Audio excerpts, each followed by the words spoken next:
2장 1절을 보면 그러므로 우리는 들은 것에 더욱 유념함으로, 여기서 들은 것에 더욱 유념함이라는 것은 바로 히브리서 1장을 의미하는 것입니다. 히브리서 1장을 통해 계속 히브리 저자가 강조했던 예수 그리스도께서 선지자들보다도 탁월하시고 선사들보다도 탁월하시고 그분이 만왕의 왕 만주의 주가 되신다라는 이 하나님의 주권을 계속 붙들라는 거죠. 우리는 들은 것에 더욱 유념함으로 우리가 흘러 떠내려가지 않도록 함이 마땅하니라. 흘러 떠내려가지 않도록 함이 마땅하니라. 여기서 이 흘러 떠내려가다라는 단어가 굉장히 흥미로운 단어예요. 이 단어는 헬라어로 파라디오라는 단어를 씁니다. 이 파라디오라는 단어는요, 파랄리오예요. 파랄리오라는 단어는 당시에 1세기에 어떤 의미에서 주로 쓰였냐면, 파랄리오, 반지가 손에서 미끄러져서 빠지다라는 의미로 쓰여졌던 단어예요. 여러분 다 결혼 반지 하고 계신가요? 네, 어른들? 여러분 반지 하고 계세요? 자, 여러분 이 반지는 언약을 상징하잖아요. 그런데 반지를 꼈는데 우리가 일반적으로는 반지가 흘러서 빠져나올 것 같으면 눈치를 채죠. 뭔가 반지가 빠질 것 같아라고 생각을 하는데, 여기서 지금 쓰인 이 파라리오라는 의미는 반지가 손에서 미끄러져서 빠져버리는 거예요. 그러니까 우리가 무의식 중에 이렇게 미끄러져서 정말 반지가 빠졌다라는 얘기는, 반지는 쉽게 빠지지 않습니다. 이 의미를 잘 기억하세요. 반지는 절대 스스로 쉽게 빠질 수 있는 게 아니에요. 그런데 반지가 빠졌다라는 거예요. 지금 이 표현은 이제 히브리서 2장 3절에 보면 이게 이제 오늘 히브리서 서론에 다신 서론부의 결론과 같아요. 우리가 이같이 큰 구원을 등한히 여기면. 그러니까 저와 여러분은 이미 구원을 받았잖아요. 할렐루야. 구원을 받았는데 하나님의 놀라운 은혜로 말미암아 우리가 구원을 받았단 말이에요. 그런데 이 큰 구원을 등한히 여기다가 히브리서 6장에 가서 보면 어떤 이야기들이 나와요. 한번 하늘의 비침을 받고 신령한 은사들을 맛보고 내세의 능력을 경험했어요. 그럼에도 불구하고 타락하게 되는 자들, 배도하게 되는 자들에 대해서 언급한다는 거예요. 구원이라는 것은 하나님의 은혜이기 때문에, 그분의 주권 안에 있기, 그분의 은혜이기 때문에 잃어버릴 수 없어요. 그러나 마치 반지가 우리 손가락에서 미끄러져서 빠지는 경우가 쉽진 않겠지만 가능한 것처럼 그렇게 구원을 등한히 여기면 안 되고 늘 깨어 있어야 한다라는 거예요. 이해되시죠? 이 헬라어의 이 의미가. 네. 정말 우리는 깨어 있어야 됩니다. 반지라는 것은 웬만해서는 빠지지 않습니다. 우리가 그러니까 유다서에서도 얘기했던 것이 뭐예요? 유다서 1장 3절에서도 성도들에게 단번에 주신 믿음의 도를 힘써 지키라. 하나님의 은혜를 방탕한 것으로 여기지 말지어다. 네. 그러면서 고라의 길, 발람의 길, 그렇죠? 가인의 길. 특별히 발람의 어그러진 길이라고 했어요. 발람이 처음에는 잘 가는 것 같았지만 결국 유다서에서 표현하는 것은 탐심으로 말미암아, 불의의 삭슬 사랑함으로 말미암아 어그러져 버렸다 했죠. 그래서 결국 이 마지막 때에 가인의 길과 또 발람의 어그러진 길, 고라의 폐역, 이 세 가지를 깨워서 이 세 가지에 대해서 혹시 우리의 마음이 이 세 가지에 물들지 않도록, 우리가 좁은 길로 걸어가야 되는데 우리도 모르게 가인의 길, 발람의 어그러진 길, 고라의 폐역의 길로 걸어가라 할 때 우리가 바로 다시 푯대를 고치고 다시 우리의 방향을 틀어 다시 십자가의 길로 돌아와야 된다 라는 것을 유다서를 우리 나눌 때 많이 강조했었습니다. 자, 반지가 손가락에서 빠지다라는 그런 의미가 있다라는 거예요. 자, 그 다음에 또 두 번째 이 파랄리오라는 단어는요, 또 어떤 의미로도 쓰이냐면, 배가 이제, 항해를 하다가 정박을 할 때, 항구에 배를 정박시킬 때 무엇을 내려야 됩니까? 닻을 내려야 돼. 이 닻을 내려야 되죠? 그런데 닻을 내리지 않아서 배가 항구에 도착을 했는데 바람이 세게 불고 하면서 배가 점점 어떻게 돼? 닻을 내리지 않음으로 말미암아 배가 다시 바다 쪽으로 떠내려가는 것을 표현할 때 파라리오라는 단어를 써요. 그래서 2장 1절에서 우리가 흘러 떠내려가지 않도록 감히 마땅하다. 이해되시죠? 더 정리가 되시죠? 쉽게 이해가 되실 거예요. 그러니까 그렇구나. 반지가 손에서 미끄러진다라는 비유를 썼고, 또 하나는 배가 닻을 내리지 않아서 항구에 안착을 해야 되는데 점점 다시 바다로 표류해 버리는 거예요. 흘러 떠내려 가버리는 거예요. 이것을 표현한 거예요. 히브리서 6장 19절에서는요. 우리가 이 소망을 가지고 있는 것은 영혼의 닷 같아서 튼튼하고 견고하여 휘장 안에 들어가나니 라고 표현하고 있습니다. 결국 우리는요. 이 하나님께서 은혜로 주신 이 구원에 대해서 감사하는 마음을 지녀야 하겠고요. 그 다음에 흘러 떠내려가지 않도록 함이 마땅하다 했으니까, 자, 히브리서 배경을 설명드렸었어요. 이제 계속해서 핍박이 오고 고난이 오고, 특별히 요즘에 칼과 기근과 전염병과 사나운 짐승, 칼은 전쟁을 나타낸다 했죠. 전쟁과 열방 가운데 전쟁이 가득하지 않습니까? 네. 또 기근, 또 전염병, 그리고 사나운 짐승. 사나운 짐승은 포악한 지도자를 의미한다 했어요. 이러한 칼과 기근과 전염병과 사나운 짐승이 지금 세계 가운데 이렇게 창궐해 있다라는 거예요. 이러한 상황 가운데서 우리가 하나님의 말씀에 우리 삶이 깊이 뿌리 내려야 하는데, 하나님의 말씀에 닻을 내려야 되는데, 예? 우리의 삶이 하나님의 말씀에 뿌리 내린다라는 표현과 같은 거겠죠. 하나님 말씀에 시냇가에 심겨진 나무처럼 하나님 말씀에 우리 삶에 뿌리 내린다. 하나님의 말씀에 우리의 삶에 닻을 내린다. 예, 같은 의미로 볼 수가 있겠는데요. 그렇게 되지 않으면 우리도 모르게 반지가 빠지는 것처럼 배도하는 관계까지 갈 수도 있다는 거예요. 여러분, 세상의 풍조는 굉장히 강하게 우리 가운데 밀려옵니다. 에베소서 2장에서는 세상의 풍조를 말하잖아요. 그래서 일주일에 한 번 주일 예배 가지고 결코 우리 다음 세대들과 우리들의 믿음을 지키기가, 이거는 너무 버겁다. 쉽지가 않다. 그래서 정말 우리 다음 세대를 위해 정말 눈물로 기도해야 되고, 개인의 예배, 그리고 우리 특별히 다음 세대들도 개인의 예배가 쉽지 않다면 여러분 가정 안에서 가정이 함께, 부모님과 함께 말씀으로 기도하고, 그래서 말씀 암송이 좋아요. 말씀 암송으로 음악이 없이도 계속해서 아이들과 예배하는 그런 분위기를 계속 조성해 나가고, 계속 기도하고, 정말 눈물로 기도하고, 계속 우리 자녀들 지켜야 됩니다. 할렐루야. 선줄로 생각할 때 넘어지고 정말 믿음이 확실하다 생각했던 그러한 사람들도 넘어질 수 있다는 거예요. 세상의 풍조에 일려 떠내려가 버릴 수 있는 거예요. 반지가 빠지듯 하나님과의 언약 밖으로 밀려나가 버릴 수 있다라는 거예요. 이러한 것들을 히브리서, 유다서, 그렇죠? 또 베드로서 이런 데서는 계속 강조하고 있다라는 것입니다.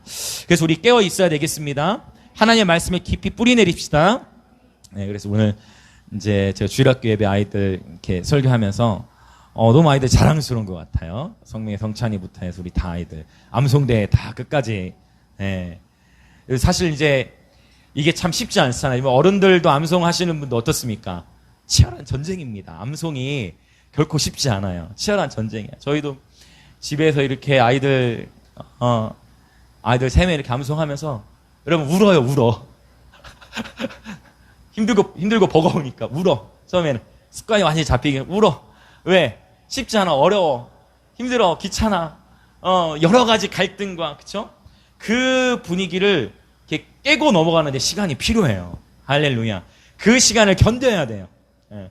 암송하는 게 쉽지 않아요. 견뎌야 돼. 근데 그거를 견디고 막 울고 힘들어하고 애쓰고, 그러면서도 계속 상급 주고 먹이고 계속 격려하고 계속 인내하면서 그런 씨름하는 과정을 통해 그 시간들이 통과지어지면서 지나가고 나면 아이들이 이제 암송이 쉽게 되어지더라고요. 이렇게 되어져가지고 제가 이렇게 보면 이제 제가 밀립니다. 저희 딸에게도. 저희 딸에게 밀려요. 많이 밀려가지고 저희 딸에게 많이 밀려. 이번에도 예심이도 이제 요한계시록 2, 3, 4 이렇게 21, 22 이렇게 다 암송하고, 네. 그래서 다 했는데 여러분 이거 계속 밀고 가야 됩니다. 우리 하나님 말씀에 닻을 내리도록, 우리 저희 학생부도 이제 계속 제가 계속 강조하려고 해요. 계속 기다려주면서 계속 강조하려고 해요. 여러분 정말 날마다 말씀으로 예배하시길 축복합니다. 가정이 함께 지키시고 또 공동체가 함께 지키도록 하겠습니다. 함께 우리가 말씀 안에 뿌리 내려야 됩니다. 할렐루야, 할렐루야. 이 암송을 하다가 이거 이제 저희 이제 아이들의 간증이죠. 암송을 이제 하면서 쭉 암송을 하면서 점검을 하는데 암송을 쭉 하는데 봤더니 요한계시록 21장, 22장 이제 거짓말에 대한 게 나오는 거야. 거짓말에 대한 이야기가. 그래가지고 자 요한계시록 21장, 22장에 거짓말 얘기가 몇 번 나오냐 했더니 딱 이렇게 하더니 21장에 2번 나온대. 그럼 22장에는 이렇게 딱 하더니 22장에는 1번 나온대. 21장, 22장에 거짓말 그래. 거짓말하지만 얘가 3번 나오지. 하마 거짓말하면 어떻게 되냐? 거짓말하는 자들은 불과 영못에 이렇게 들어가니. 그때 암송을 한 거예요. 그러면서 봐봐 맞지. 그래서 아빠가 거짓말하면 매를 드는 거야. 그렇지. 거짓말하면 어떻게 돼? 거짓말하는 자는 뭐라로 이렇게 해서 불과 영못에 들어가니라. 그러면서 하나님을 향한 경외감이 아이들의 삶에 임하더라고요. 말씀을 암송하면서 아이들 스스로가 이렇게 자기가 하나님 말씀 자꾸 생각하게 돼. 자꾸 생각하고 자꾸 이렇게 그 단어가 무슨 뜻인가 궁금해하고 자꾸 말씀하면서 지금 그 말씀하면서 말씀을 선포하는 게 암송할 때 소리를 내게 하잖아요. 그 말씀을 선포하면서 그 말씀이 이렇게 입혀져 가는 거예요. 할렐루야. 말이 곧 영이고 생명이잖아요. 그래서 여러분 특별히 제가 부탁드리는 것은 여러분 아이들에게만 시키면 자녀들만이 아니라 우리 어른들도 같이 하시길 축복합니다. 그래야 우리 아이들도 같이 그걸 해나가게 되어져요. 같이 함께 으쌰으쌰 하고 여러분 치열합니다. 치열해요. 결코 쉽지 않습니다. 그러나 가정의 재단을 파수하시길 축복합니다. 가정의 재단이 세워져야 돼요. 다음 세대 아이들이 개인 예배가 될 때까지 개인 예배가 쉽지 않으면 반드시 먹이고 뭘 하고 이렇게 동원해서라도 가정 안에 파수하셔야 돼요. 계속 밀려갈 거예요. 제가 다시 말씀드려요. 시대적 풍조를 따라가지 못해요. 이 세상의 풍조가 이길 거예요. 개인이 서지 않으면. 밑에 단서를 달았죠. 그러나 개인이 서면 개인의 재단, 가정의 재단이 서면 세상의 풍조를 뚫어내요. 그래서 그게 바로 이제 빛을 발하는 거죠. 이해되시죠? 어둠이 덮이는데 빛을 발하는 거예요. 그래서 공동체적으로 결코 어느 누구도 정죄해서는 안 되죠. 맞죠? 함께 서로를 격려하는 거예요. 서로 축제하는 거예요. 서로 응원하는 거예요. 그러면 계속 이런 분위기로 가야 돼요. 우리 문지사님 주일학교 예배팀 훈련을 잘 시키셔가지고 얘들 보니까 뭐 아이들 부르짖고 막 기도하고 은혜가 커요. 아이들 막 부르짖고 이 유아부가 생기면 우리 지은 지사님 유아사역 전문가 이렇게 공동체가 이렇게 지어져 가잖아요. 할렐루야. 여러분 계속 우리가 말씀을 붙들어야 됩니다. 이 말씀의 닻을 견고히 내리지 않으면 이 풍파가 올 때 떠내려가는 거예요. 깨어 있어야 한다는 것입니다. 흘려 떠내려가지 않도록 함이 마땅함이니라. 아멘. 자, 2절 보겠습니다. 2장 2절. 천사들을 통하여 하신 말씀이 견고하게 되어. 자, 이 천사들을 통하여 하신 말씀이라는 건 사실은 수거적인 표현이에요. 이 천사들을 통해 하신 말씀이 무엇이냐면 사실은 이것은 갈라디아서 3장 또는 할렐루야. 주님 감사합니다. 갈라디아서 3장 19절 또는 또 사도행전 7장 53절에 보면 천사들을 통해 주어진 율법을 말씀하고 있어요. 그래서 그렇구나. 이것은 유대인들도 많이 그렇게 이해를 하고요. 천사를 통하여 하신 말씀이란 바로 율법, 즉 당시로 말하면은 이제 토라를 의미했습니다. 그런데 그러면 목사님 왜 굳이 이 본문에서 율법이라고 쓰지 않고 왜 천사들을 통해 하신 말씀이라는 수거적인 표현을 썼습니까? 라고 한다면 이제 문맥적으로 보는 거예요. 왜? 히브리서 1장에서 예수 그리스도의 탁월하심을 증거할 때 선지자들과 비교한 다음에 뭐와 비교를 했어요? 기억하시죠? 그렇죠. 천사들과 비교를 했기 때문에 율법이라는 단어를 쓰기보다 선사들을 통해 하신 말씀이라고 기록을 한 것이고 선사들을 통해 주신 말씀이라는 이 말씀을 1세기 당시에 이 히브리서를 받아보던 그리스도인들 유대인이었으나 이제 그리스도인이 된 자들 유대인 이 예수를 믿는 그리스도인들은 이 표현이 구약의 말씀이라는 것을 다 알 수 있었다라는 거예요. 정리가 되시죠. 그러니까 히브리서 저자든 굉장히 아주 논리적으로 히브리서가 기록됐고, 제가 말씀드렸죠. 서론을 나눌 때 히브리서는 굉장히 고급스러운 헬라어 단어들을 많이 썼어요. 이 아까 제가 말씀드린 이 파랄리오라는 단어도 성경에 그렇게 많이 등장하는 단어가 아니에요. 네, 아주 고급스러운 헬라어 단어들을 써서 하나님의 말씀을 굉장히 풍성하게 이렇게 풀어나가고 있는 것을 보게 되어집니다. 저도 이렇게 히브리서 말씀을 이렇게 강해를 하면서, 저도 막, 이 히브리서를 더 사랑하게 된 것 같아. 이 히브리서 말씀 너무 감격스럽고, 물론 성경의 다른 말씀들도 그렇지만, 특히 저도 정말 하나님, 이번 주도 또 다음 주도 하나님 이 히브리서를 통해 우리가 어떻게 풀어주실런지 정말 기대하는 마음으로 저도 이렇게 매주 이렇게 주님 앞에 서고 있습니다. 바로 모세 율법을 가리킨다는 거예요. 그렇다면, 이 천사들을 통해 주신 이 율법의 말씀이 견고하게 되어 모든 범죄함과 순종하지 아니함이 공정한 보응을 받았거든 이란 의미는 뭐냐면, 구약시대 안에서도 모세의 율법을 거스른 자들은 다 그에 합당한 보응을 받았습니다. 맞죠? 네. 구약시대 가운데에 레위기라든지 또 민수기, 이런 특별히 레위기 같은 데 보면 하나님의 언약, 하나님의 백성들이 지켜야 할 율법에 대해서 구체적인 사항들을 나열해 놓고서 이렇게 하면 복을 받고 이렇게 하면 복을 받지 못해. 그렇죠? 레위기 26장, 27장, 28장. 또 신명기도 신명기 28장이 아주 유명한 장이죠. 이런 축복과 저주에 대해서. 그래서 이런 하나님의 말씀에 순종하면 복을 받고 순종하지 못하면 저주를 받게 된다. 네. 이런 어떤 인과응보적인 역사가 이게 신명기적 사관이라고 하는데, 이런 인과응보적인 그런 말씀이 명백하게 나타나 있다라는 거예요. 자, 그러면 이렇게 표현하는 거 이제 3절로 가서, 우리가 이같이 큰 구원을 등한히 여기면 어찌 그 보응을 피하리요. 그러니까 구약 시대 안에서도 하나님의 율법을 거스른 자들은 그에 합당한 심판을 받았는데, 하물며 예수 그리스도의 십자가 이후를 살아가는, 신약을 살아가는 성도들은 더 큰 영광을 누리는 자들인데, 구약은 복음의 그림자였잖아요. 근데 우리는 그 실체를 이미 본 자들이라는 거예요. 예수 그리스도의, 여러분, 새 언약이 옛 언약보다 월등하지 않습니까? 고린도후서 3장에서는 이것을 옛 이전 영광보다 더 큰 영광이 있다라는 표현으로 구약과 신약을 비교하면서 모세에게 주어졌던 하나님의 영광도 컸어요. 그러나 예수 그리스도를 통해 부어지는 영광은 더욱 크다. 그러면서 고린도서 3장 마지막에서 뭘 얘기해요? 영광에서 영광으로가 되는 거죠. 할렐루야. 이는 주의 영으로 말미암음이라. 그러니까 분명히 이 고린도 3장 16, 17, 18을 개인적으로 적용할 수도 있겠지만, 어떤 큰 하나님 나라의 시각 안에서 보면 예수 그리스도를 통하여 새 언약 시대를 살아가는 우리들은 더 큰 영광을 누리고 있는 거예요. 근데 이제 이거를 잘 정리해야 되는 게, 구약 시대에는 누가 이를테면 왼뺨을 딱 때렸어. 왼뺨을 딱 때렸으면 어떻게 해야 돼요? 뺨을 맞아야 돼. 맞습니까? 그러면 이걸 동일 보복법이라고 하죠.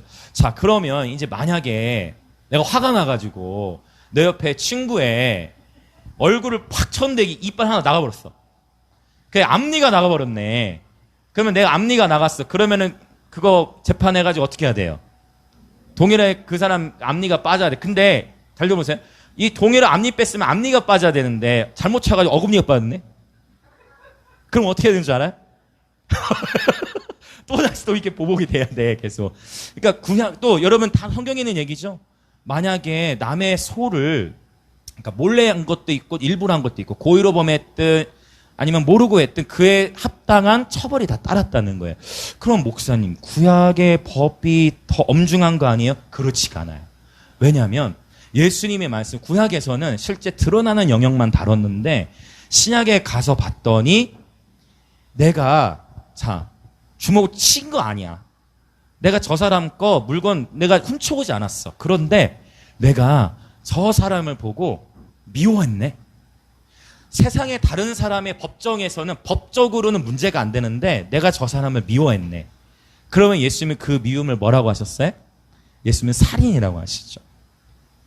근데 내가 예수님이 말씀하신 살인을 내가 지금 저질렀다 해서 지금 우리가 죽어요, 안 죽어요? 죽진 않아. 더 큰 영광을 누리고 정말 하나님의 은혜로 우리가 살아있는 거예요. 또 예수님이 말씀하셨죠? 실제 구약 안에서는 실제 간음을 저지른 자들을 어떻게 했어요? 어떻게 했어요? 간음 저지르면 어떻게 했습니까? 구약. 돌로 쳐 죽였어요. 근데 우리는 간음을 실제로 저지르지 않았다 할지라도 예수님은 뭐라고 말씀하셨어요? 마음에 음욕을 품으자. 그래, 죄송합니다. 저는 이미 몇백 번 죽었어야 됐을 거예요. 몇천 번 죽었을 됐을 거예요. 지금까지 살아오면서. 우리는 하나님의 은혜로 서 있는 겁니다. 그렇죠. 미움, 시기, 질투 이런 것 우리 마음 안에 지니고 있음에도 불구하고 우리가 살아있을 수 있는 것 하나님의 놀라운 은총이에요. 그리고 우리는 누구든지 이러한 음욕의 문제라는 이런 죄악의 문제들이 있을 때 그럼에도 불구하고 우리를 구원하신 하나님께 감사하면서 그분의 은혜가 너무 커. 우리가 지금 죽었어야 되는데 죽지 않고 살아있어? 감히 우리가 여러분 구약에서는 하나님을 부를 때 여호와라는 말조차도 함부로 못 썼어요. 그래가 어떻게 하냐면 아도나이로 칭했어요. 그 이름 자체가 너무 거룩하다. 감히 우리가 그 이름을 부를 수가 없겠다. 하여튼 그렇게 했는데 오늘날 우리는 어때요? 마음껏 하나님하고 친구 먹잖아요. 아닙니까? 아빠잖아요. 아버지라고 막 부르고 예수님 우리의 신랑이시고 억울한 있으면 예수 신랑한테 가서 따지면 되잖아요. 맞잖아요. 우리는 그렇게 주님과 친밀하게 교제할 수 있도록 예수께서 십자가에서 세일을 행해버리신 거예요. 골로새서 2장에 말씀하신 거죠. 십자가에서 정사와 권세를 드러내어 구경거리로 삼아버리셨어요. 그분이 십자가의 공로로 말면 우리가 살아있는 거예요. 또 안식일 같은 거. 구약에서는 어땠어요? 안식일. 여러분 구약의 안식일 범하면 어떻게 돼요? 안식일에 일했다. 어떻게 해요? 바로 돌로 쳐 죽임을 당해요. 안식일에. 또 안식일에는 뭐도 하면 안 됐냐면 구약에서는 불도 피우면 안 돼. 불도 피울 수가 없었어. 그럼 만약에 우리가 구약시대에 있었으면은 저녁에 그냥 껌껌하게 지내야 돼. 그래서 이러한 율법을 오늘날도 강조하는 교단들이 있어요. 그러한 교단들 안에서 어떻게 가르치느냐. 주일에 외식 금지. 그리고 집과 교회 밖에 반경 5km인가? 10km인가? 그 밖으로 나가면 안 돼. 여러분 오늘날에도 있습니다. 그분들 나름대로 뭔가 하는 말씀에 순종을 지키려 하는 그 마음의 중심을 하나님이 이제 아시겠죠. 그러나 중요한 것은 뭐냐면 오늘날 우리가 주일 예배 빠진다 해서 우리가 바로 돌로 뭐 이렇게 말을 닫기가 그렇지만 그런 일이 없죠. 그렇죠. 신약의 법은 자유로우면서도 그 자유 안에서 뭐라고 할까요? 더 큰 책임이 따른다고 할까요? 네. 그래서 여러분 우리가 정말 정신을 바짝 차리고 이 영광스러운 시대라는 것은 우리가 어떤 연약함이 나타나고 죄가 나타나 수치가 나타난다 할지라도 우리는 언제든지 그분의 예수의 피를 힘입어 은혜의 보좌 앞에 담대히 나아갈 수가 있는 거예요. 구약시대엔 특정한 사람들만 하나님과 친밀함을 누렸단 말이에요. 모세라든지 여호수아라든지 특정한 사사기서를 보면 여호와의 영이 임한 특별한 사람들만 하나님을 교제하고 그분들을 통해서만 주님의 음성을 들어야 했어. 모세님 하나님 뭐라고 하셨어요? 여호수아님 하나님 뭐라고 하시던가요? 근데 지금은 성령 시대예요. 지금은 여러분 계신 자리에서 예수 이름을 부르고 그분을 부르짖기만 하면 하늘의 문을 활짝 여시서 여러분의 주님이 말씀을 주시는 거예요. 여러분이 직접 주님과 교제하는 거예요. 그래서 제가 간증 시간들을 계속 주일마다 갖는 거예요. 하나님은 목사 한 사람만이 아니라 공동체 지체들을 통해 하나님 말씀들을 주시기 때문에 그 말씀과 간증과 표적이 항상 함께 가더라고. 그쵸? 지난 목요일에도 그런 간증들이 있었어요. 그 즉시로. 하나님은 그렇게 따르는 표적을 계속 주시죠. 오늘 표적에 대한 얘기도 이제 아마 잠시 후에 4절에서 나올 건데. 네. 여러분 예수 믿는 즐거움이 충만하시죠? 네.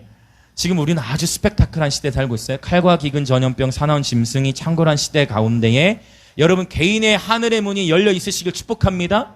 여러분 가정의 하늘의 문이 활짝 열려 있으시길 축복합니다. 할렐루야. 오늘 제가 말씀 준비하고 이제 새벽에 잠이 드는데 잠자리에 누웠어. 오늘 새벽에 기도하다가 잠이 들었는데 예수님이 꿈에 오셨어요. 깜짝 놀래가지고 깼어요.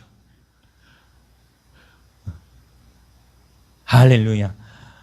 여러분, 주야로 주님에 대한 생각으로 가득 차시길 축복합니다. 여러분, 저는 그렇게 믿어요. 이 어둠의 일들이 강한 시기에 빛의 역사, 기름 부으면 더 증가되게 돼 있어요.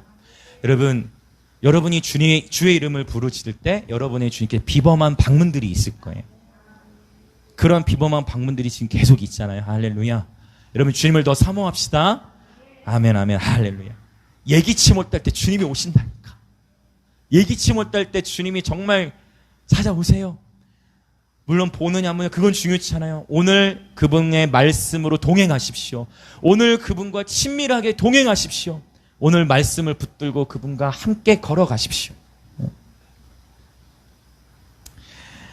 자, 그래서 우리가 이같이 큰 구원을 등한히 여기면 이제 이런 일이 생겨요. 뭐냐? 구약 시대에는 바로 즉각적으로 심판이 오니까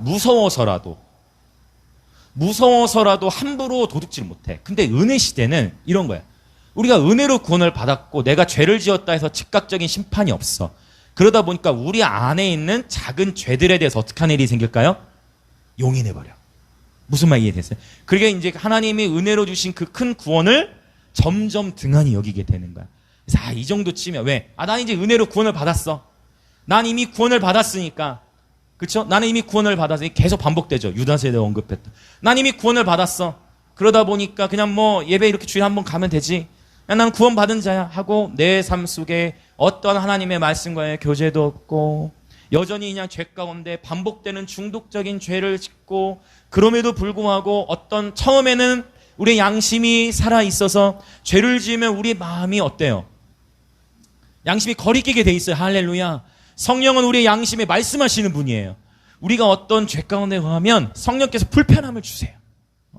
기도가 잘 안 풀어지죠. 맞습니까?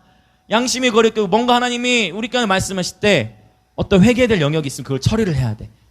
양심의 어떤 거리낌. 왜? 하나님이 양심으로 말씀하시니까. 그런데 어떠한 그러한 조그만 죄를 할지라도 그것을 방치하고 오히려 그것에 대해서 계속 양심이 이제 무뎌지기 시작하면서 어떠한 죄책감도 없게 되어지고 그냥 내 삶이 그 죄와 함께 동행을 하기 시작해버릴 때 걷잡을 수 없는 사단의 참소와 묶임이 있어요.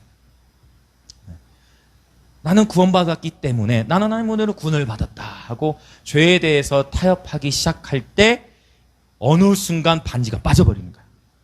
어느 순간 우리가 바다로 그냥 떠내려가서 표류해서 내가 어디 있는지도 모르는 그러한 처지까지 갈 수도 있다. 히브리 저자는 그걸 지금 강하게 지금 경고하. 사실은 오늘 본문은 경고하는 본문이에요. 경고하는 본문. 정신 차려야 된다. 지금 깨어 있어야 된다. 시대가 어느 시대냐? 깨어 있어야 된다. 곧 있으면 말씀드렸죠. 네로의 칼날, 극심한 공동체인 박해가 온다니까요. 그 전에 기록된 말씀. 깨어 있어야 된다. 우리가 이같이 큰 구원을 등한히 여기면 어찌 그 보응을 피하리요.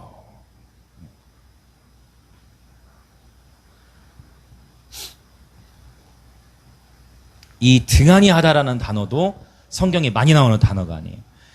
등한히 여기다라는 단어는 성경에 단 4번만 나옵니다. 네, 굉장히 적게 나오는데 흥미롭게도 다 중요한 본문들에 아주 임팩트 있게 탁탁 던진 거예요. 그러니까 우리가 이제 일종의 기도를 할 때도 여러분 기도하시다 보면 막 자연스럽게 기도하다가 어떨 때 특정하게 어떤 단어에 하나님이 기름 부으실 때가 있죠.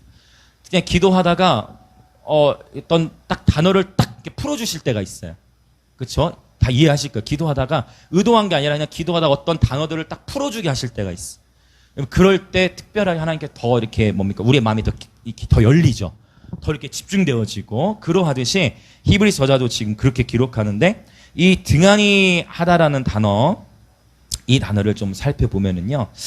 이것은 헬라어로 아멜레오라는 단어를 써요. 아멜레오. 네.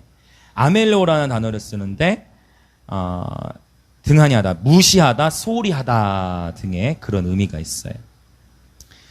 예수 그리스도를 통해 주어진 완전한 구원을 우리가 이미 받았단 말이에요. 그런데 그 주님이 주신 그 구원을 어떻게 여긴다? 무시해버리는 거예요. 그 큰 큰 은혜, 그 큰 구원을 등한히 여겨. 무시해버려. 소홀히 하는 태도, 이것을 지금 경계하고 있는 것입니다. 자, 저와 여러분이 복음을 생각할 때, 예수 그리스도의 십자가를 생각할 때, 예수 그리스도의 십자가 부활의 복음을 생각할 때 저와 여러분의 마음이 어떻습니까? 감격이 살아있으십니까? 할렐루야. 예수 그리스도의 십자가의 은혜에 대한 감격이 살아있으십니까? 정말 죽을 수밖에 없고 죄인이고 약하고 무익하고 무명한 자고 미련한 자였던 우리를 구원하신 그 하나님의 구원의 은혜에 감격이 있으십니까? 십자가의 도가 멸망하는 자들에게 미련한 것이지만 구원을 얻은 저와 여러분에게는 하나님의 능력이 됨을 오늘 또 경험하고 계십니까? 깨어 있으라고 하나님 말씀하고 계신 거예요. 자, 이 아멜레오라는 단어가 4번밖에 나오지 않는다 했어요. 특별히 오늘 그 아멜레오라는 단어가 아주 중요하게 쓰여진 비유 하나, 예수님이 하셨던 비유의 본문을 살펴보고자 합니다. 자, 마태복음 22장을 한번 우리 찾아보시죠. 마태복음 22장. 마태복음 22장. 자, 1절부터 14절에 보면 유명한 혼인잔치의 비유가 나오고 있습니다. 자, 이 아멜레오라는 단어가 예수님께서는 이 단어를 어떻게 또 쓰셨는지 이제 생각하시면서 히브리서는 또 연결이 되어질 겁니다. 자, 22장을 한번 읽어 나가 볼게요. 예수께서 다시 비유로 대답하여 이르시되 천국은 마치 자기 아들을 위하여 혼인잔치를 베푼 어떤 임금과 같으니 그 종들을 보내어 그 청한 사람들을 혼인잔치에 오라 하였더니 오기를 싫어하거늘. 일단 이 비유는요, 단순하게 생각해 보면 하나님 나라에 관하여 지금 주님께서 말씀을 풀어주시는 거잖아요. 자, 그러면 천국은 마치 자기 아들을 위하여 혼인잔치를 베푼 어떤 임금, 여기서 말한 임금은 하나님 아버지를 나타낸다 볼 수 있겠고, 자기 아들을 위하여, 그러면 여기 아들은 그렇죠, 예수님을 가리킨다 볼 수 있겠죠. 잘 따라오고 계시죠? 자, 혼인잔치를 베푸며, 혼인잔치에 대한 부분이 요한계시록 19장에 보면 어린 양의 혼인잔치에 대한 언급이 있죠. 네. 자, 그렇게 이렇게 상상해 보시면 됩니다. 연결시키시면 돼요. 자, 그 종들을 보내셨어요. 아들을 통해서도 말씀하신 하나님께서 종들을 보낸 거야. 그렇죠? 자, 저와 여러분이 주의 남종과 여종으로 사도행 2장에 보면 부름을 받았죠. 자, 종들을 보내가지고 청한 사람들을 잔치에 오라 했어요. 그런데 종들이 가가지고, 야, 여러분, 자, 이 잔치에 오세요.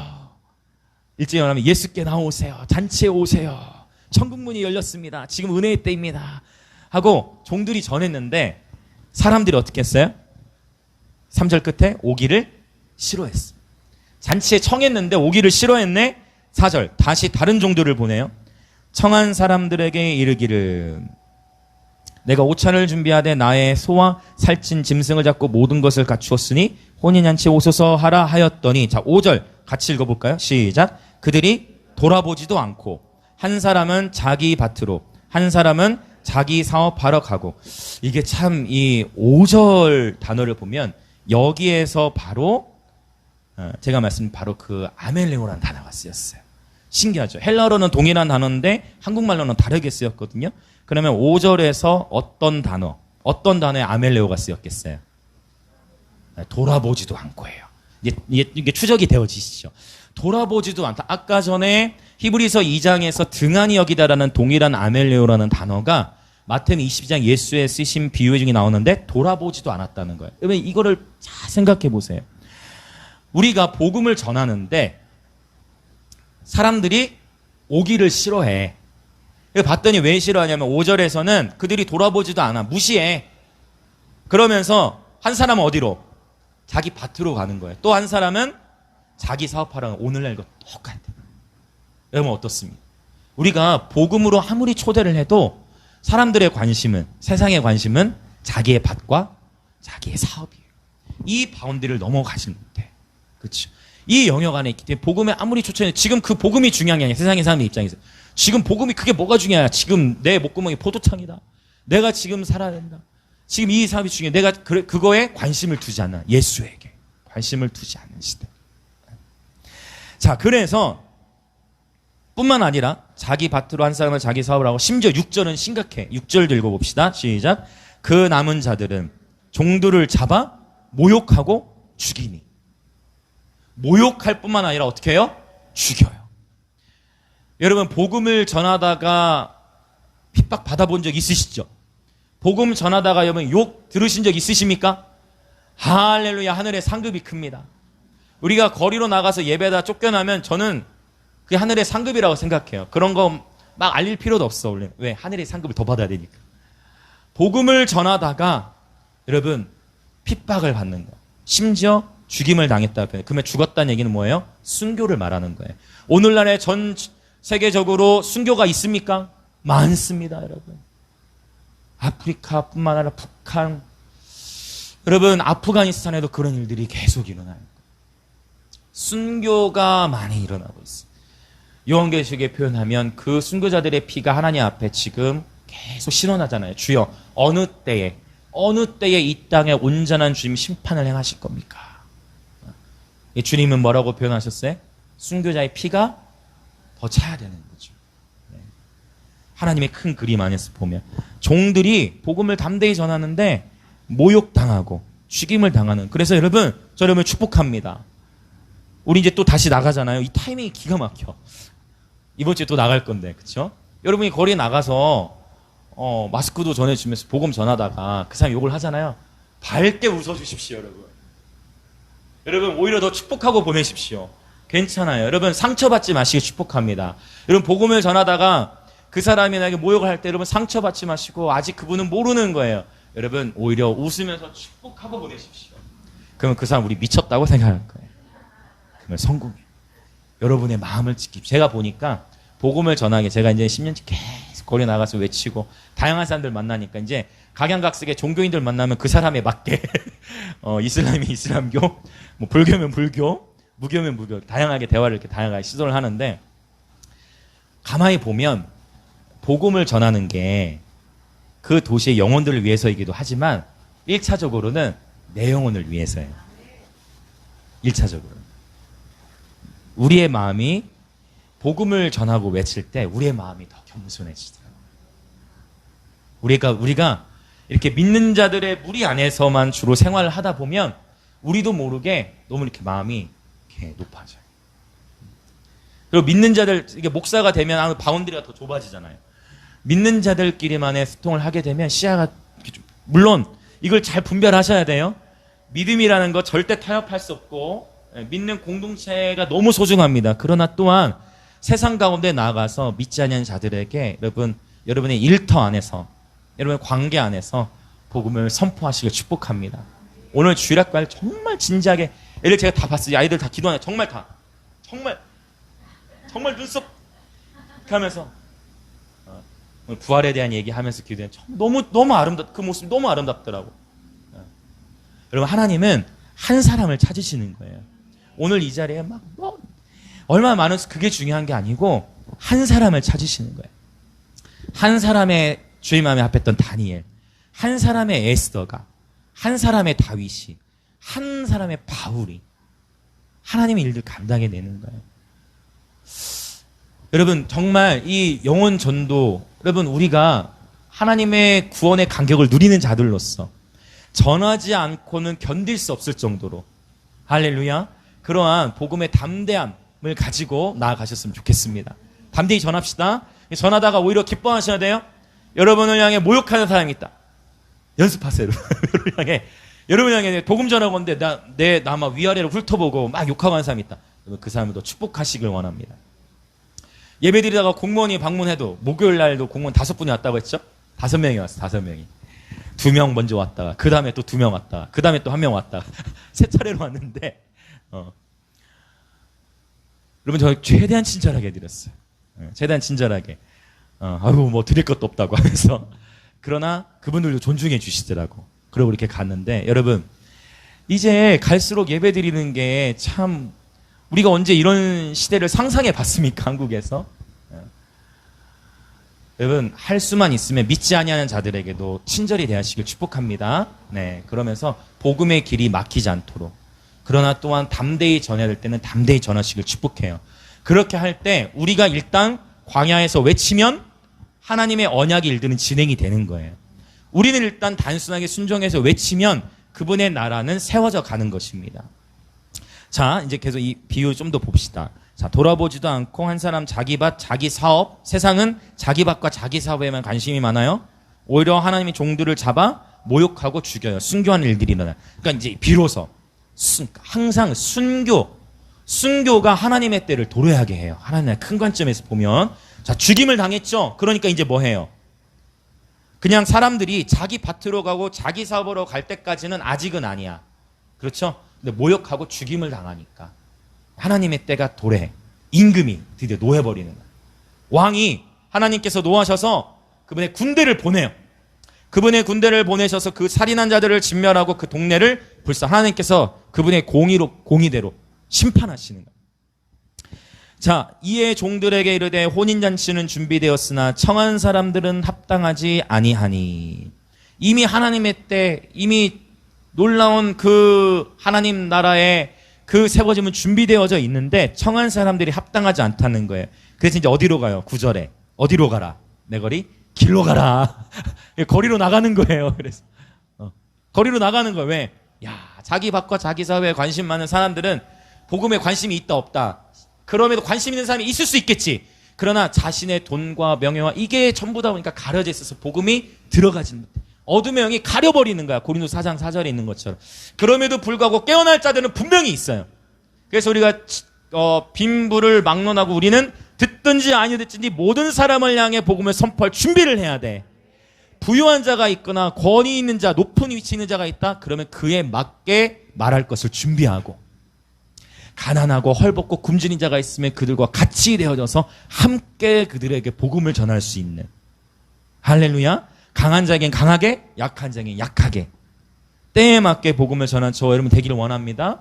주님 분명히 디모데 후서입니까? 때를 어떤지 못 어떤지 너는 말씀을 전파하라 하셨어요. 이것이 우리의 사명이에요. 할렐루야. 길에 가서. 왜? 여러분 참 길로 가면 더 심령이 가난한 사람을 만나요.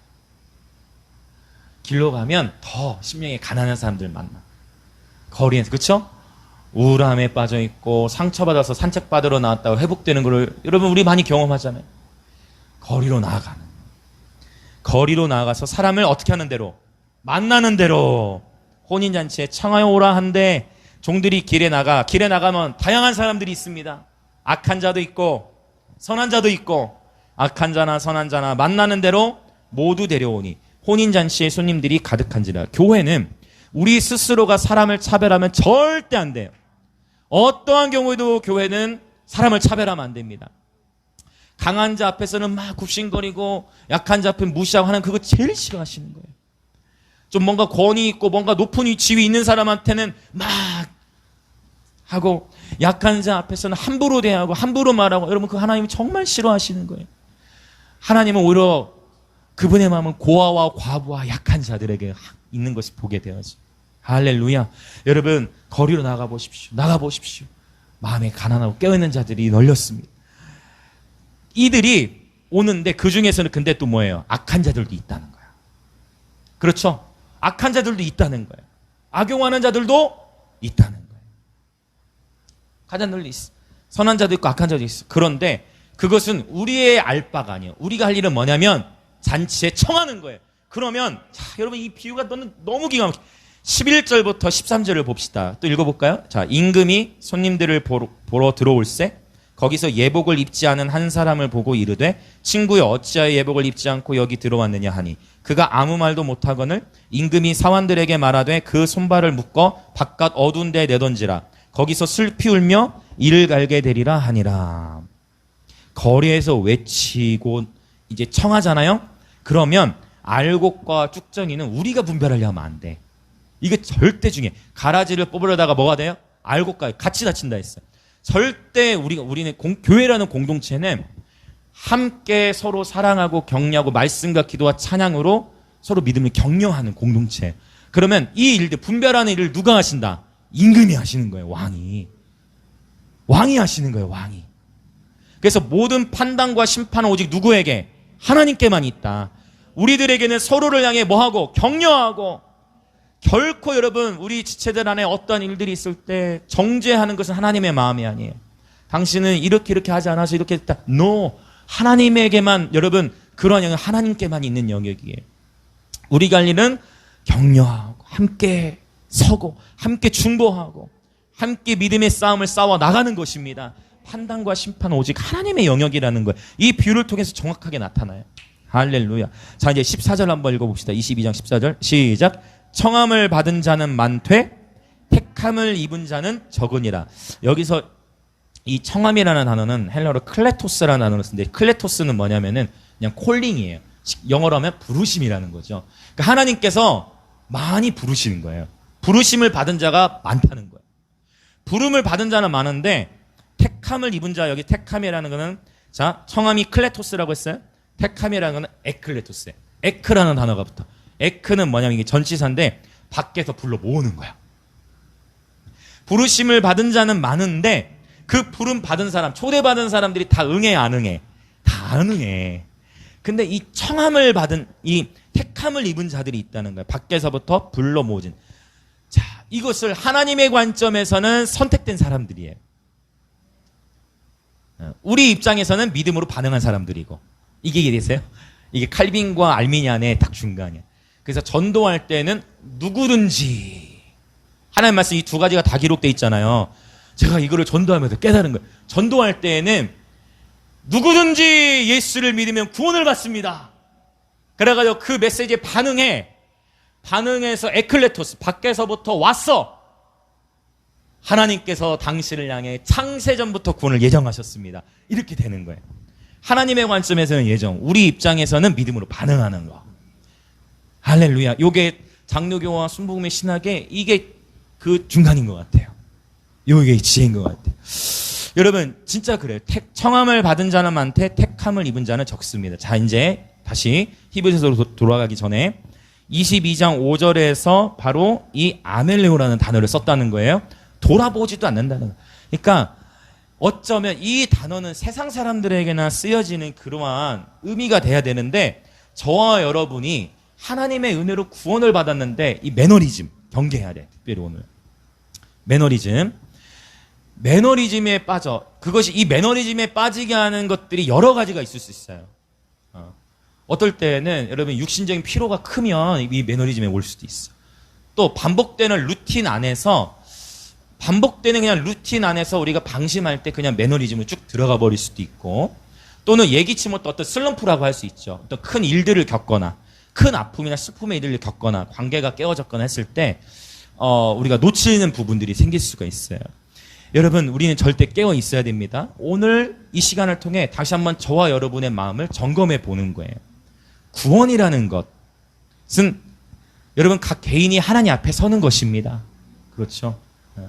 우리 각 개인이, 저도 우리 공동체를 위해 기도하고 우리가 서로를 위해 기도하지만, 오늘 다시금 저와 여러분 개인의 마음을 점검하면서 내가 혹 하나님의 은혜로 정말 내 과거의 삶을 돌이켜봤을 때, 나는 과거에 이러한, 나는 정말 이러한 자였는데 하나님의 은혜로 구원을 받은, 저는 그게 있거든요. 저 나름대로, 저에게도. 여러분들에도 나름대로 있으시라고 생각해요. 내가 복음을 몰랐다면 나의 삶은 어떻게 되었을까를 봤을 때, 하나님의 은혜로 말미암아 저와 여러분이 구원을 받아서 오늘 이 자리에 함께 있습니다. 하나님의 은혜로 우리가 동시간대에 만나서 함께 이 시간 또 예배를 드리고 있어요. 이건 어제는 또 우리 민지가 이제 철저하게 드럼을 또 배우기 시작했어. 여성 드러머. 여러분, 공동체 안에서 우리가 서로 지어져 가는데 하나님의 은혜로 말미암아 우리가 함께 이렇게 서 있는 거예요. 하나님의 은혜로 말미암아 여러분, 코로나도 불특정 다수가 걸리잖아요. 언제 어디서 감염될지 모르잖아요. 그러나 저는 시편 91편을 믿습니다. 제가 그걸 가지고 여러분들 위해 계속 기도하는, 하나님 우리 지사님 우리 누구누구 일터에서 하나님 전염병으로부터 심한 전염병, 밤에 찾아오는 공포, 나다다는 화살, 이러한 전쟁, 전염병으로부터 보호해 주십시오. 계속 기도. 코로나 백신조차도 코로나를 온전히 지켜주지 않잖아요. 2차까지 다 맞아가면 되잖아. 말씀의 백신 맞으시길 축복합니다. 네, 말씀의 백신 맞으시길 축복해. 날마다 일터로 가실 때 시편 91편 선포하고 가십시오. 학교 가실 때도 마찬가지. 하루일과 마무리할 때도 마찬가지. 자, 이 마태복음 22장에 이제 비유를 오늘 나누었고, 다시 히브리서 2장으로 이제 돌아옵니다. 자, 오늘날에도 많은 이들이 자기 밭과 자기 사업에 몰두하고 주의 종들을 모욕하고 죽입니다. 자기 밭과 자기 사업에 몰두하느라 예수님을 놓치지 않으시길 축복합니다. 네, 이거 우리 모두 깨어 있어야 돼요. 네. 등한히 여기다라는 이 아멜레오 단어, 네, 잘 기억하시길 축복합니다. 자, 이제 4절 한번 읽어보겠습니다. 히브리서 2장 4절. 자, 시작.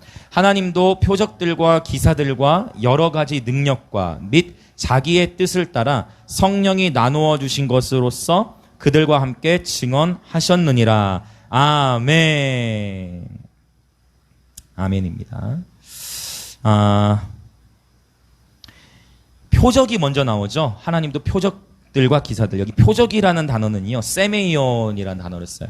이 세메이온이라는 단어는 뭐냐면 신호. 영어로는 사인이죠. 네, 신호예요. 또는 징표. 또는 확증이라는 의미예요. 그래서 여러분 이런 거 신앙생활 하시면서 많이 사실은 경험하셨을 거예요. 그게 뭐냐면 우리가 자 이런 거 오늘 내가 하나님 앞에 말씀으로 다 기도를 했어. 그런데 오늘 내가 일터에 가서 이 말씀을 딱 경험해. 이런 것들. 그게 뭐 시간 순서가 표적을 먼저 경험하고 말씀을 나중에 어떤 일이 터졌는데 오늘 내가 말씀 묵상하면서 그래 맞아 오늘 내가 이런 일이 있었는데 하나님께서 이렇게 위로하시 이런 식으로. 표적이라는 것은 이런 식으로 다양하게 경험을 해요. 사인, 징표야. 하나님께서 말씀에 확증을 주신다. 이런 표현 여러분 들어보셨죠? 하나님이 막 확증을 주실 때가 있어. 오늘 또 안나이사 예배 전에 잠깐 나눴는데 안나이사님이 기도를 막 심으셨거든요. 이곳에서. 그런데 알고 보니까 이진우 목사님과 연결되고 이진우 목사님 통해 제 멘토 목사님 20년 전에 멘토 목사님 연결되고 이게 다 뭐라는 거예요? 이런 게? 표적이라는 거예요. 세메이온. 이럴 때 써요. 세메이온. 그러니까 이거는 믿는 자들이 경험하게 돼. 하나님 말씀 붙들고 기도하는 자들은 이 표적을 경험해요. 이게 시편 23편에 말하는 여호와는 나의 목자신이라고 고백하는 자들이 경험하는 주의 선하심과 인자하심이 정녕 나를 따르리니. 내가 주의 선하심과 인자하심을 따라간다라고 표현한 게 아니고 여호와가 나의 목자가 된 사람들에게 그분의 선하심과 인자하심이 우리를 따른다는, 나타난다는 거예요. 이 말씀을 믿으십니까? 네. 여러분의 삶에 더 많은 표적들이 있을 것입니다. 하나님의 말씀을 붙들고 나아가는 자에게는 주님 분명히 많은 표적들, 많은 표징, 많은 확증들을 주실 겁니다. 이런 확증들을 통해 우리 어떻게 돼요? 우리 믿음이 더 확신하게 돼. 더 확신하게 되는 거예요. 할렐루야. 표적, 세메이온. 자, 그 다음에 뭐예요? 기사들이 나왔어. 기사는 테라스라고 해요. 테라스, 즉 단순하게 기적을 의미합니다. 그리고 불가사의한 사건들. 우리가 신앙생활 하다 보면 불강력적으로 야 이거는 정말 하나님만이 하실 수 있는 일이다. 이런 일들을 종종 경험하게 되어져요. 이건 정말 내 힘으로 하는 이건 정말 하나님이 하셨다. 하나님이 어떤 재정의 영역이라든지 관계 영역이라든지 직장의 영역이라든지 또는 초자연적인 어떤 기적들도 포함이 되어집니다. 그러한 기적들을 바로 테라스라고 해요. 자, 그 다음에 여러 가지 능력. 여기 능력은 유명한 단어죠. 두나미스. 이 두나미스 하면은 떠오르는 단어가 있어요. 바로 다이너마이트죠. 두나미스. 다이너마이트 아십니까? 폭발물, 폭탄이에요. 그러한 능력, 터져나는 하나님의 능력이 나타나게 돼요. 또 자기의 뜻을 따라, 즉 주님의 뜻을 따라 성령이 나누어 주신 것이라고 표현했어요. 성령이 주님의 뜻을 따라 나누어 주신 것이라는 건 뭐냐면 고린도전서 12장에 이런 표현이 나와요. 그게 뭐냐면 성령의 은사에 대해 하나님 말씀하실 때 하나님께서 각 사람의 은사를 주실 때 그분의 뜻하심과 목적대로 각 사람에게 유익을 주기 위하여. 이 은사는 나를 위한 게 아니에요. 타인을 위한 거예요. 그래서 신기한 것은 이 은사를 사용하면 사용할수록 그 은사는 더 활성화되어져. 나를 위한 게 아니라 섬기라고 주신 거니까. 그래서 여기서 말하는 성령이 나누어 주신 것은 성령께서 각 사람에 주신 은사들을 의미해요. 그러면 자, 표적과 기사와 여러 가지 능력과 그 다음에 성령에 나누어 주신 은사들, 이것들로 그러면 왜 이것들을 나타내시고 이것들이 왜 필요한가? 두 가지 다 될 수 있어요. 왜냐? 이것들을 통해 하나님께서 뭐해요? 그들과 함께 증언하셨느니라. 증인의 삶이에요.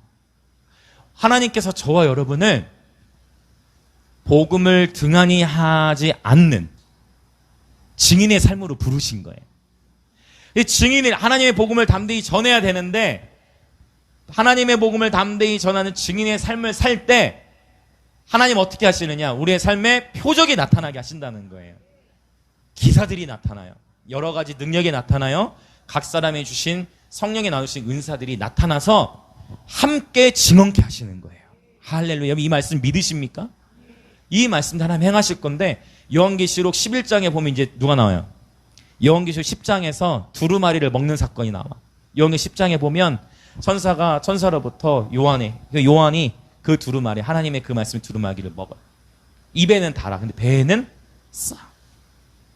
입에는 달아. 그건 뭐냐면 여러분 하나님 말씀 먹을 때 다르세요? 하나님 말씀 먹는 게 너무 좋습니까? 달게 되시길 축복합니다. 하나님 말씀 먹는 시간을 하루 일과 중에 가장 사모하게 되시길 예수님을 축복합니다. 이게 될 때까지는 눈물 흘리고서라도 몸을 비틀면서라도 그 시간을 견뎌야 한다는 거예요. 내가 그 말씀이 정말 달아질 때까지. 할렐루야. 근데 입에는 단데 배에는 써. 입에는 단데 배에는 써. 이것도 다양하게 적용을 할 수 있겠지만 열방 가운데 심판의 말씀을 전해야 돼. 고통이 있는 거예요. 입에는 달아. 하나님 말씀과 교제하면 너무 좋아. 예레미야도 이걸 동일하게 경험하고 에스겔도 경험하고 사도 요한도 경험하고 그리고 이 요한계시록 11장에 두루마리 먹은 자들 이야기 다음에 나오는 게 두 증인에 대한 이야기예요. 두 증인에 대한 얘기가 나오는데 하나님께서 성전 안에서 경배하는 자들을 측량해. 경배자들을 세는 거야. 경배자들을. 측량하는 건 세는 거야. 성전 안에서 하나님이 경배하는 자들을 측량해. 그리고 성전 안이 아닌 뜰에 있는 자들은 42달 동안 짐승에게 이방인에게 짓밟히는 일들이 일어나게 돼. 여러분 이거 중요한 거예요. 성막 안에는 뜰이 있고 성소가 있고 지성소가 있는데 뜰은 밟힙니다. 이거를 여러분 스스로 잘 정리해 보세요. 뜰은 밟혀. 많은 이들은 뜰에 거합니다. 제사장의 수도 뜰이 제일 많아요. 그쵸? 성소, 지성소 들어서 공간은 점점 작아져. 근데 뜰은 40달이라는 기간 동안 밟혀요. 짐승에게. 그런데 경배하는 자, 성전에서 경배하는 자는 어떻게 돼요? 보호를 받아요. 이러면 기가 막힌 보호가 있어요. 절대적인 보호. 고센 땅의 원리처럼. 분명히 애굽 땅에는 심판이 만 야 신기하다. 그게 이제 기이한 사랑이었잖아요. 그거 설명드렸을 때 기이한이라는 단어. 기이한 사랑. 신기할 정도로 그런 일들이 이제 더 많아질 거예요. 그런 일을 통해 하나님은 하나님 되심을 또한 더 드러내시는 거예요. 할렐루야. 그래서 위축되지 마시고 더욱 담대히 복음을 선포하는 저 여러분이 되길 원합니다. 이 두 증인의 삶에 하나님께서 표적과 기사를 요한계시에 나타내죠. 근데 이들이 표적이 나타나. 모세와 엘리야 같은 능력이 나타나는데 이들을 그러면 이렇게 담대히 전하면 위협이 있어요, 없어요? 위협이 있긴지. 그래서 이들이 나중에 어떻게 돼? 요한계시록 11장에 보면 사실은 죽임을 당하게 돼요. 근데 죽임을 당하나 3일 반 후에 다시 하나님 이들을 살리셔서 하늘로 올리시는 거예요. 이 일이 있으니 뭐가 있느냐? 이거 읽고 이제 기도합시다. 여러분 이 두 증인의 사역이 있어야 자, 먼저 말씀을 먹는 자들이 있어야 돼. 정말 하나님의 말씀이 내 입에 꿀보다 더 달달하고 고백하는 나이미가 소감문에 그걸 적었더라고요. 어쨌든 말씀에 이거 기억하세요. 스토리를 요한계시록 10장에서 말씀이 내 삶을 이끌어가야 돼요. 그러니까 말씀이 너무 달아서 하나님 말씀을 사모하고 진짜 그 말씀을 먹는다는 거죠. 말씀 읽는다는 표현 않고 먹는다는 표현을 썼어. 먹은 자들. 그들이 하나님의 계시를 지니잖아요. 그 계시를 가지고 백성과 나라와 방언과 임금에게 증거해야 돼. 예언해야 된다는 여기서 증거한다는 거야. 증거해야 되는데 누구에게? 바로 두 증인. 이들이 이제 말씀 먹은 자들이고 이들이 순교도 당해. 자기 목숨을 아끼잖아. 이게 계시록 12장에 또 나오잖아. 자기들은 자기 목숨을 아끼잖아. 왜? 어차피 죽으면 더 빨리 주님 만난다. 까짓 거 이렇게 되는 거야. 자기의 목숨, 생명을 아끼지 아니하고 예수에 대한 피, 자기들이 증언하는 말씀으로서 승리하는 게 12장에 나오는데 11장의 증인들이 죽는단 말이에요. 죽고 나서 부활을 하고 그러고 나서 땅에 큰 지진이 있어. 땅이 흔들려. 큰 지진이 일어나가지고 그 중에 7,000명이나 되는 사람이 죽어요. 그리고 나서 어떤 일이 있느냐. 사실은 나팔재앙, 여섯째 재앙이나 이런 거 보면은요. 그런 재앙이 일어나도 사람들이 회개를 안 해. 근데 두 증인의 순교, 두 증인이 말씀 선포하고 난 이후에 지진이 있고 그때 사람 죽는데, 이때는 11장 13절 큰 지진이 나서 성 10분의 1이 무너지고 지진에 죽은 사람이 7천이라. 요 7천은 숫자 7천보다 상징적 의미로 많은 수를 의미한 것일 겁니다. 7천이라. 그 남은 자들이 두려워하여 영광을 하늘 하나님께 돌리는, 할렐루야.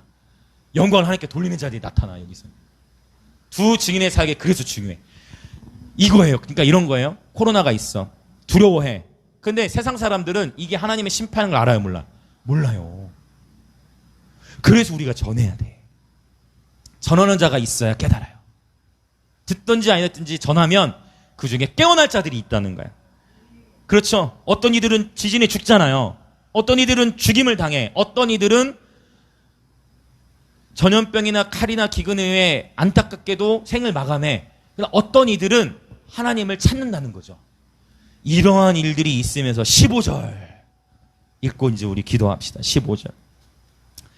요한계시 11장 15절입니다. 시작. 일곱째 천사가 나팔을 불매 하늘에 큰 음성들이 나서 이르되 세상 나라가 우리 주와 그의 그리스도의 나라가 되어 그가 세세토록 왕노릇 하시리로다. 아멘. 어디가요? 세상 나라가. 할렐루야.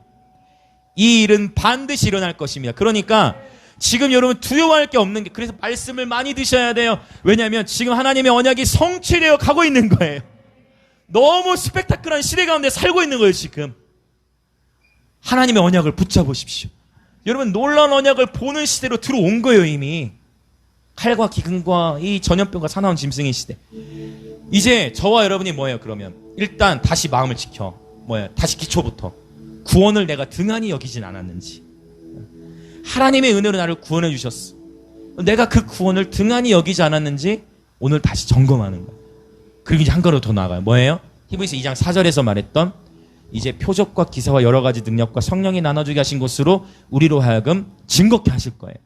이 증인의 삶으로 여러분을 초대합니다. 한 번뿐 우리의 인생, 이 짧은 강건해야 80인 이 짧은 이 인생에 여러분 증인의 삶을 사시길 축복합니다. 저는 이렇게 믿어요. 제가 목요일에 선포했는데 하나님께서 여러분의 일터 가운데에도 여러분의 학업 가운데 하나님 모든 증가를 일으키시길 축복합니다. 먼저 주의 나라와 주의 의를 구하는 자에게 하나님 더하시는 역사를 허락하세요. 그냥 증인의 삶을 여러분 일터에서 살아내시는 거예요. 그러할 때 하나님 여러분의 일터 가운데 축복이 와요. 왜? 하나님 여러분의 일터를 밀어주시는 거예요. 아멘. 과연 나의 기업, 내가 하는 공부가 하나님과 어떤 관계가 있는가를 말씀의 계시 안에서 한번 발견하십시오. 그리고 정리하십시오. 할렐루야. 하나님은 여러분이 하는 공부를, 하나님 여러분 공부하고 있는 공부 알고 계시고 그건 여러분 부르심을 찾길 원하세요. 음악을 하는 친구들, 공부하는 친구들, 또 진로를 준비하는 친구들, 일터, 직장, 또 학원, 또 가정의 부르심. 여러분이 부름받은 영역 안에 여러 가지 중복되기도 하겠지만 그 영역들 안에서 지금 내가 어떻게 증인의 삶을 살아야 할 것인가 오늘부터 준비하십시오. 반드시 여러분의 삶에 증인의 삶에 표적과 기사와 여러 가지 능력 성령께서 나누어 주신 것이 반드시 나타날 것입니다. 이것이 말씀의 스토리예요. 그리고 이러한 증인들이 사명을 감당해야 핍박과 박해가 있겠지만 이 증인의 사명을 감당해야 그래야 비로소 일곱째 천사가 나팔을 불며 세상 나라가 주와 그리스도의 나라가 되는 놀라운 영광스러운 시대가 도래하게 될 것입니다. 이제 우리 기도합시다. 아버지, 오늘 히브리서 2장 1절부터 4절의 말씀을 나누었습니다. 예수 그리스도의 십자가를 통해 우리에게 큰 구원의 은총을 허락하셨습니다. 이 복음을 듣고 주님 안에 거하는 삶이 되게 하시니 너무나 감사합니다. 주께서 은혜로 주신 이 큰 구원을 소홀히 여기지 않게 하소서. 구원의 은혜에 감사와 감격이 넘치게 하소서. 세상의 풍조에 우리의 삶이 무너지지 않게 하소서. 이 시간 하나님의 말씀에 닻을 우리 마음 중심 가운데 내립니다. 성령님, 오늘 또다시금 복음의 능력으로 우리의 삶을 띠띠워 주시옵소서. 십자가의 도가 멸망하는 자에게는 미련한 것이지만 구원을 얻는 우리에게 하나님의 능력이 됨을 오늘 경험케 하여 주시옵소서. 복음으로 우리의 마음과 생각, 삶의 패턴을 변화시켜 주시옵소서. 주여 외치고 기도합시다. 주여, 주님 붙들어 주십시오. 우리는 연약합니다. 아버지, 혹 오늘 우리도 모르게 마치 반지가 손가락에서 빠져나오듯 마치 배가 닻을 내리지 않으므로 파도가 밀려오니 표류하며 방향을 잃고 표류하는 맷가처럼 되지 않도록 하나님께서 우리에게 주신 그 구원의 감격을 누리는 십자가의 복음이 다시금 우리 삶의 중심에 세워지게 하여 주시옵소서. 하나님의 은혜로 주신 큰 구원을 등한히 여기지 않게 하소서. 하나님의 은혜로 주신 큰 구원을 등한히 여기지 않게 하소서. 이 복음을 무시하지 않게 하소서. 복음 안에서 복음의 생명을 누리게 하소서. 복음 안에서 우리 마음이 담대케 하소서. 할렐루야, 할렐루야, 할렐루야, 할렐루야, 할렐루야. 아버지, 우리는 연약합니다. 아버지, 우리는 쉽게 우리의 생각이 죄를 범합니다. 아버지, 우리는 쉽게 우리의 생각이 세상의 풍조에 물들립니다. 아버지, 우리는 이생의 자랑, 안목의 정욕, 육신의 정욕에 쉽게 노출됩니다. 아버지, 우리는 수시로 우리 마음이 염려합니다. 우리는 수시로 우리의 마음에 근심이 옵니다. 우리는 수시로 우리가 상처를 받습니다. 우리는 수시로 근심합니다. 그러나 아무것도 염려하지 말고 오직 모든 일에 기도와 간구로 너희 구할 것을 하나님께 감사함으로 아뢰지어다. 하나님 앞에 기도하며 뚫어낼지어다. 기도의 제단을 파수할지어다. 세상의 풍조에 밀리지 말고 등한히 여기지 말며 다시금 깨어날지어다. 할렐루야, 할렐루야, 할렐루야, 할렐루야. 아멘, 아멘, 할렐루야, 할렐루야, 할렐루야. 할렐루야, 할렐루야, 할렐루야, 할렐루야.